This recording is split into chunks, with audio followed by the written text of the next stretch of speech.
Hello, and welcome to another edition of the Big Billion Playbook podcast, your go-to place for conversations with pioneers who are reshaping industries. I'm Ritesh Chandra, your host, and our guest today is an industry leader, a driving force behind one of India's largest logistics businesses. He's the founder and CEO of Xpressbees Logistics, a company that has been at the forefront of transforming how we approach last-mile deliveries and logistics solutions. To give you a glimpse of scale of Xpressbees, in the first 9 months of this year, the company delivered over 200 million shipments across 20,000 pin codes across India. Joining us is this B2B and B2C visionary Amitava Saha. With a wealth of his experience and a knack of anticipating the needs of the customers in a rapidly evolving market, Amitava has been instrumental in shaping the logistics landscape in a way that was unimaginable in the past. In this episode, Amitava will take us on a journey through his experiences, providing insights into the logistics industry, its future, and talk about the relentless pursuit of innovation and love for cutting-edge technology that led him to establish Xpressbees. So grab a cup of coffee, settle in, and prepare to be inspired by the fascinating tale of innovation. Amitava, welcome to the broadcast. Thank you so much for taking out the time. It's been a great pleasure to have partnered with you and to have been a partner in your journey. If you could just for us start with just giving our viewers just a sense on what Xpressbees does in your own words, and then we can take it on from there. Thanks, Ritesh, for having me here. Nice to meet you and nice to have this chat as always. Xpressbees, we are building, what we are building is a logistics platform, a modern tech-enabled logistics platform. So although we say we are an operating company, so we are not saying a tech-led, we are a tech-enabled, but the business is old logistics. But what technology does is help build scale and bring in efficiencies, which further help in providing better service at a very competitive price. So Amitava, how, if I can just take you back of several years, how was the start of your entrepreneurial journey? Where did the entrepreneurial gene come into play? I think I have been in an entrepreneurial or semi-entrepreneurial journey for the last 20 years now. So it all started way back when I joined my current co-founder Supam in his first venture, which was called something called Brain Visa. It was an e-learning venture. I joined when they were very, very small, had a couple of clients. We grew the company 40x in 4 years, had a very successful exit. Sequoia was an investor out there. 2007, we sold the company. 2009, we exited. 2010 end, we launched First Cry.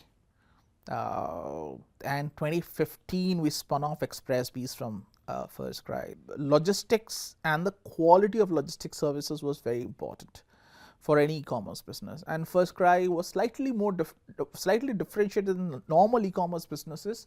So it was just to extend service to a greater number of First Cry consumers. That was the first interest, and from there, one thing happened after another. Service levels, people appreciated. People wanted to give more business to us. They wanted us to grow to more cities. So in a way, it is about quality at the cost at which you provided the service. When the consumer means the other companies, the customers started pushing us to go for a wider reach, and that's how Xpressbees got formed. So it's basically an idea whose time had come, and clearly you saw the opportunity to capitalize on it. So great.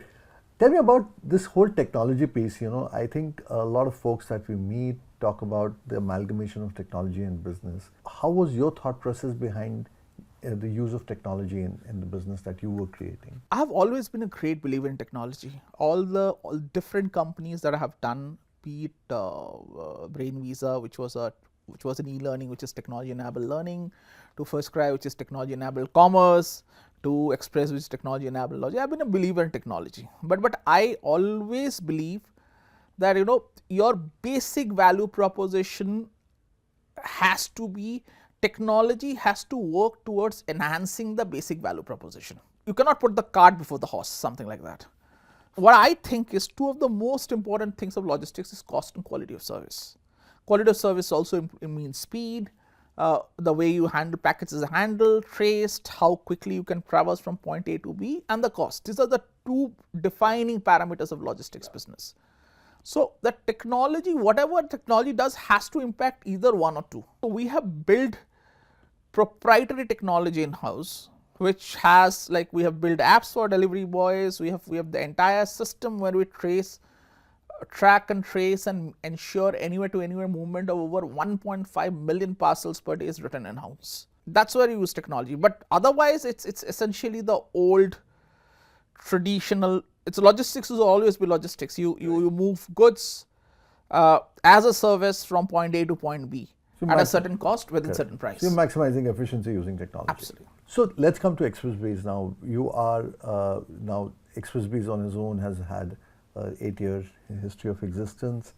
What's the next phase for Xpressbees? You already have a national presence today. Where do you see the business going from here? Most of our revenue comes from e-commerce logistics. We are also building up large B2B logistics business, B2B express logistics business. We are getting into warehousing as well as cross-border. Now, all these areas, primarily e-commerce logistics, primarily B2C, or B2B2C, where you make the ultimate delivery to end consumer. E-commerce logistics changed the B2C logistics industry. You will find a lot of older companies do not exist. Blue Dart has undergone a sea change. Blue Dart has been one of the survivors. Yeah. I believe a similar churn is going to happen in B2B logistics. And a lot of B2B logistics today is fragmented, and there are certain large companies. So efficiency technology is going to play a big role in B2B logistics. So that's one area where we are investing heavily. Similarly, warehousing, omni-channel is the way forward for most of the brands and companies. We believe omni-channel is the way forward. Our investors did not even look at the omni-channel numbers for the first 4 years. They will just show us the online numbers. We don't care about offline numbers. Sure. Okay, first 4 years, nobody looked at omni-channel numbers, but we were believers in that. And now everybody believes that. So I think we have the technology for enabling omni-channel, and a lot of large brands use our warehousing services for that. They start with online, then they start slowly put their offline inventory also with us. And we are talking of large business houses and brands. So I think that business is increasing. It's just scrapping the tip of the iceberg. And then cross-border, like e-commerce is national now. E-commerce, we are also sending parcels, e-commerce parcels overseas. Okay. Plus, movement of goods and spares in a faster, efficient way. So those are the 3 new businesses that we're building. So tell me, let's look at it on a slightly more macro basis. India logistics is probably one of the toughest industries to be in, given that it is there's a lot of competition from small mom and pop players. Also, last mile delivery, the country as broad and vast as India has always been a challenge. And there have been enough failure stories also in logistics of very, very large players who not. What do you think is our secret sauce there? Ritesh, as you rightly said, there's been a lot of failures. Lot of international firms have failed to make a dent, and they've moved out of the country. Absolutely. And we're talking of some of the largest names across in the global logistics industry. India has a lot of challenge, specifically, take any business, for example, e-commerce. India is a huge COD market. If you look at US or China, it's primarily prepaid. Okay, so in every sense, once you have COD and the customer has a option of accepting or not accepting the goods at the door, and if he or she is not accepting, if he is accepting, then take the cash and bring the cash back and transfer it back to the consumer, the company. If the consumer refuses, bring the goods back and give it back to the inventory as soon as possible, because that becomes saleable. If somebody does not like a product, take the return, do a doorstep with the QC so that the customer can be given a credit as soon as we pick up the goods on the reverse leg. So I'm just using an example saying the challenges in India are very different from some of the other globally. Yeah. Similarly in B2B also, given India's infrastructure overall, which is improving by the day, but given the infrastructure, we are overtly dependent on roads. Railway network, government is now working, and we are working with railways as well. Inland waterways does not exist. So there are structural challenges. There are ways the goods are organized pre-GST where every country, every state had a warehouse for tax boundary reasons, and you were distributing the goods within a smaller area. There are a lot of mom and pop stores. Now that you are consolidating the warehouse, you are probably serving, say, from Bangalore, entire South India, or you might be serving from a place like Varanasi or Eastern UP, entire Eastern India, including Northeast from that corridor, depending on the brand. So previously, when a lot of mom and pop stores could survive because they will probably pick up from Varanasi and just serve Eastern UP, 100, 150 kilometers, 200 kilometers radius, point-to-point service. Now you have to pick up and take it in the most efficient manner, and you probably break bulk in Calcutta for West South Bengal, the Orissa, parts of Orissa and Jharkhand. You probably break bulk in Patna for North Bihar or Bihar. You probably break bulk in Siliguri for Sikkim, North Bengal and eastern part of Assam. You probably break bulk in Guwahati for certain parts of Assam and Meghalaya. You break bulk in Silchar for Mizoram, that part. So it's becoming complex. Yeah. And that's why you see B2B industry slowly moving from unstructured to structured large players, and there are very few large players today in India. Yeah. That's number one. A lot of them are breaking because they're not able to adapt to technology. Second thing is, during COVID, another thing came to light. A lot of companies had goods worth crores and crores on trucks on the highway stuck up with a very small operator. So logistics as a cost for some large operators or for a large company, FMCG company, could be in 1 or 2 percentages. Correct. Somebody they were paying 1 rupee was sitting with probably 100 rupees of their goods. Right. So it was a very scary situation for them. Correct. Post that also people realize, and given this to complexity, that you are addressing a complex network from a fewer warehouse because you are consolidating an inventory, plus given unforeseen scenario, who is your partner, does he have the heft and muscle to rely on, these two are pushing the industry to work towards more larger efficient partners as standardized logistics player, which is there globally. Correct. By the way. Correct. In India it was not there, but slowly people are moving towards that. Correct. And I think it's also the fact that this unique knowledge of the Indian ecosystem is very, very difficult to imbibe. You've got to learn the chops literally on the road, and I think that's something that's helped the Indian players be more successful than the global ones. So I think only global company in India who has been successful is, to a certain extent, is DHL. Blue Dart has a large role to play in that, because Blue Dart was an Indian company and DHL acquired that, and the fact that they had Blue Dart in their fold helped DHL succeed. Amitava, one of the interesting facets about Xpressbees is the fact that it's a completely asset-light model.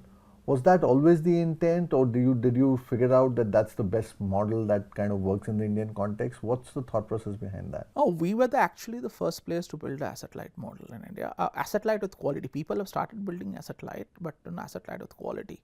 Because in India, there were or globally, and in India, there were two models which existed. If you are building reliability, the well-known fact was you build your asset-heavy model. You have your offices, and that was what the Blue Dart was building, that was what FedEx had, UPS had, and all those things. And then, we had the other model, franchisee-led model, which had its lot of challenges in India, especially the service quality. Globally, only place where the franchisee-led model has scaled to a lot of to a great extent was China. China is the only place where they had a franchisee model which is scaled up and they still could ensure quality.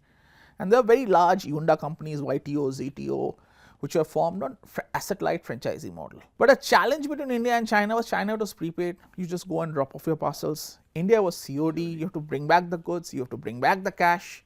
We said traditional model, franchisee model will not work because that was a tiered model. Correct. So we said we need to have a 1:1 relationship with all our franchisees. So that's why we called ourselves Uberized model, because just like Uber or Ola, every every franchisee that we work with is related directly to us. Even their employees who are delivering, they work on our app. So it is like a marketplace for that it matter. is it is like a market, or a very controlled marketplace using technology, a very tightly controlled marketplace. And that's what technology enabled us to do. That's what we have built, and that's what helped us keep the cost light, remain asset light, remain nimble. Because I'm a great believer, having an entrepreneur at your managing or outpost, his nimbleness and response time will be far superior, and coupled with the fact that he's a local, then a possibly somebody who has gone to work from Delhi to a certain small town to manage the operations out there. So Amitava, one thing, we talked about your focus on B2B as well. Where are you spending your maximum time these days in terms of the business? Some of the persons I spend most of the time one is the CFO, because logistics cost is a king. Second is, I do have once a week reviews, and the bigger the business, the longer the review tends to be on the business trying to understand the service parameters, the quality aspect of it, and the new initiatives or a new technology we are putting. One of the important things in logistics is scans. Now what we have found is, in certain places, people misuse, instead of doing the scan the proper way, they probably have there are tools from a number, they can generate the scans and just to instead of picking up just to save the effort. One of the things we discussed yesterday is, why can't we move to a 2D scan? And in a 2D scan, you can actually put in a small watermark. And you can get your technology to recognize that watermark and scan only if that watermark is there. Another thing is, in a cash on delivery shipment, we are familiar with the problems that people do not. People sometimes, change is a big problem. A lot of people have moved to UPI. They're comfortable paying with the UPI. So we are able to generate a barcode, a 2D image, and people can scan, and the money comes straight through the company or wallet. But then there are people like, say I have to pay 350 rupees for a shipment. I have 200 rupees. I want to pay 200 rupees in cash and I want to pay 150 by scan. So we have the technology where, a person can say 200 rupees COD and 150 rupees he will punch in. Somebody is paying by UPI. The system will generate a real-time scan against that AWB. When the end customer scans, they pay 150. That 150 rupees which gets settled in our account as a partial payment against that arrayable number. When the delivery boy comes back, we know that the supervisor knows that he has to collect 200 rupees instead of 350 rupees for that particular shipment. And we would actually settle his account based on the total amount he has collected. Our customer would pay back 350 rupees after tallying 150 rupees received through UPI and 200 rupees received in cash, and paid back to our settle it with our customer the very next day. Tell me, do you see artificial intelligence playing a role in cutting down or route optimization or cutting down costs further? We are heavy users of analytics. We already work on data science, and then there are certain things like, using artificial intelligence, we are able to predict some things. We are able to predict, for example, given a geography, a part of the city, given a particular customer, depending on the demographics of that area, given which platform the product has come from, what is, with reasonable amount of confidence, what will be the acceptability, what is the percentage of acceptability of their shipments. And based on that, we set the target, saying, because you cannot get 100% COD conversion. Absolutely. The COD conversions would vary from 95, 96, 97% to sometimes as low as 50%. There are platforms whose 50% of the goods go back. So how do I, and a guy is carrying probably on his back 50 shipments from 30 different platforms. How do I define his target? Could you walk us through the recent acquisition of TrackOn? What was the thought process behind it, and how do you see your inorganic strategy progressing? TrackOn was an interesting and an important acquisition for us. It's a step for us into the consumer world, C2C, as well as the SME industry. And when you look at sales as a whole, there are two strategies which are possible. One is you're obviously you have a lot of sales guys knocking on the doors, going and talking to SMEs. Typical, some of the large logistics companies have this model, a huge sales force, sales fleet, and knocking and signing up a lot of customers. The other option is you have a franchisee who's an entrepreneur, who is your salesperson, and who instead of fixed cost works on a profit sharing mode, and that's the other model. Correct. So track on was in the second model, and we believe, as I said, we always have built entrepreneurial-led delivery models. We want to build an entrepreneurial-led sales model. So it was a right fit for us. And given that track on had reach across 5,000 zip codes, whereas today we are present at close to 20,000 zip codes. So the synergies are obvious. I can actually help track on go national to more enhance the reach of track on, thereby enabling more franchises in the network, thereby increasing the volume of business. Plus, our network was much larger.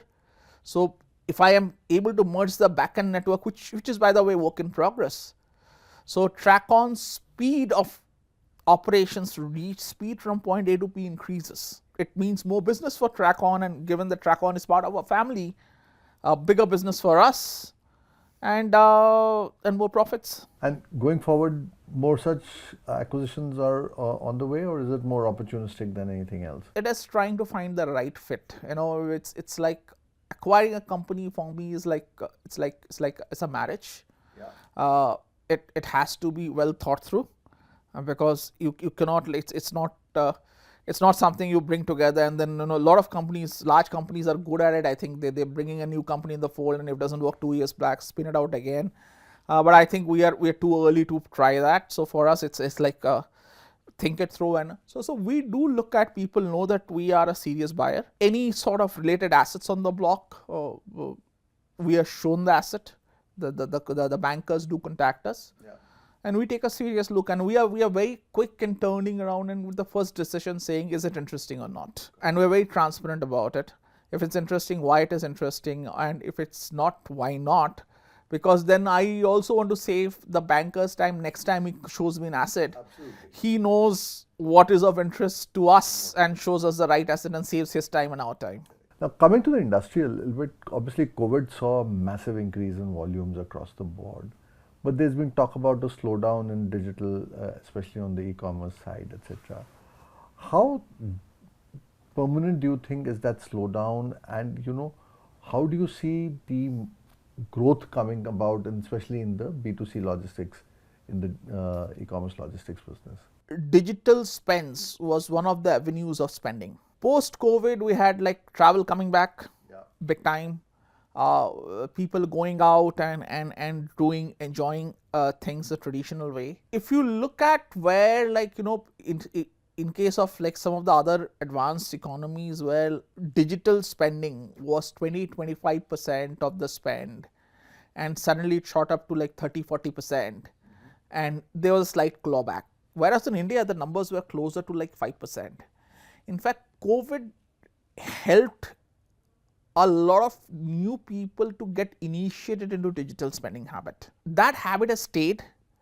Probably the share of wallet in other avenues is also gone. So it is a slight slowdown compared to the rapid pace we saw in COVID. Demonetization played a big part in a lot of people initiating with digital payment. Yeah.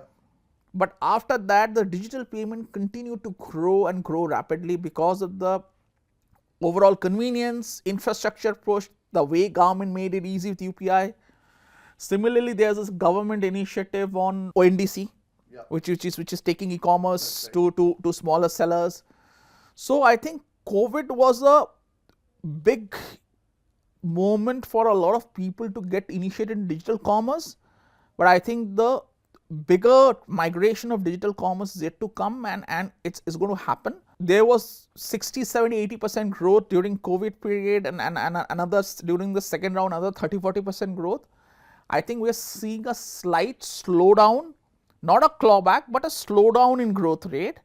But I think given the infrastructural changes happening with digital payment, digital commerce, and the overall macro push, this is going to enhance. So I think today we are at still 5 to 7% of commerce happens digitally. We should be around 20-25% in a few years' time. So that is a 5x growth we are talking about. Yeah. No, it's I think it's just the penetration of the digital infrastructure is only going to accelerate the growth in the sector. Obviously, not everything will grow at a secular pace, but that's fine. One of the things you spoke about was very interesting, the fact that you're already covering 20,000 PIN codes, and with TrackOn you've got 5,000 more PIN codes addressed.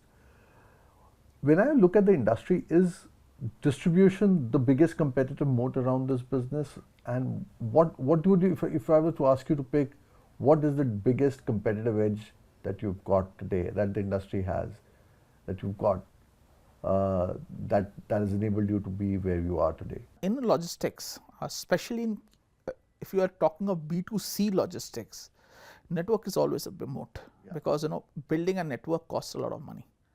So I think building a network which runs at an optimum cost is a big competitive moat. Even in China, what we've seen, what people, their industry experts tell me is, the large companies, Chinese companies, started crossing million shipments a day, and China has a much larger e-commerce market than India, and again a prepaid one. Even then, for any new company to come up, once the larger players have crossed 1 million shipments a day, for any new company to come up, it costs them close to a $700 to $800 million. Wow.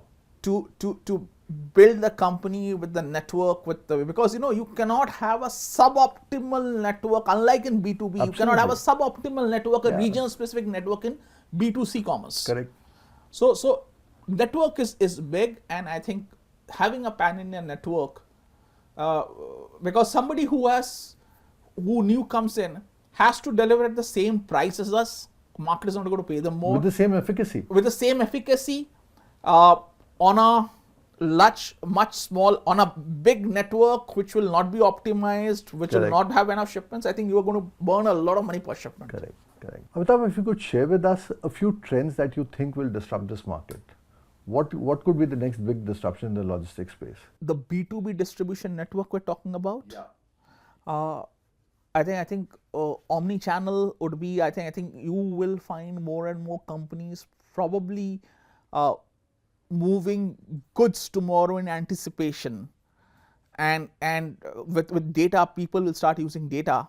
We all have heard about probably the Asian Paints case study. Correct. How they used to move, and they used to decide in anticipation, so that whatever a retailer, even from a central warehouse, a retailer who they would move the goods 3 days in advance and be there, and as soon as the retailer places order in the morning, he gets the goods in the afternoon.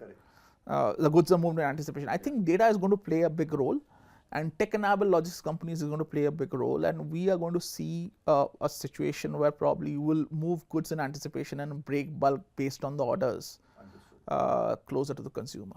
If I can just move on to you as a person now, and so let me try to do a little bit of a rapid fire questions. First and foremost, Calcutta or Pune? To qualify that answer, I'd probably like to work in Pune and live in Calcutta in the evenings or something like that. Favorite thing that you watch on TV? There are certain interesting documentaries on Discovery channels. Is there any decision in your entrepreneurial journey that you would like to change, go back in time and change? No, I think there's been pluses and minuses. I like it that way. And I just, I know you're an intrepid traveler and you love traveling. How would you spend your time if you had no internet for 24 hours? Natural location with some books. The biggest parental advice that you've given to your kids? Oh, I think as any parent, I think work hard, and my elder kid is 19 and my younger one is 10, so they've quite so to my elder kid I say, the more you work hard earlier in your life, the better your life is going to be in later part. Profound words. Completely agree with that. Lastly, 3 words that the team would use to describe you. A person who never forgets his numbers, doesn't matter how many years back it was committed to him, as a nice friend or a good friend or a human being. Lovely. Amitava, thank you so much for your time. It's been a pleasure having you on this show, and like I said, hopefully wishing you all the best going forward, both to you as well as Xpressbees, and like I said, great partner to have with us. Thank you for Ritesh. your time. Thank you. Take care. Nice talking to you. Thank you.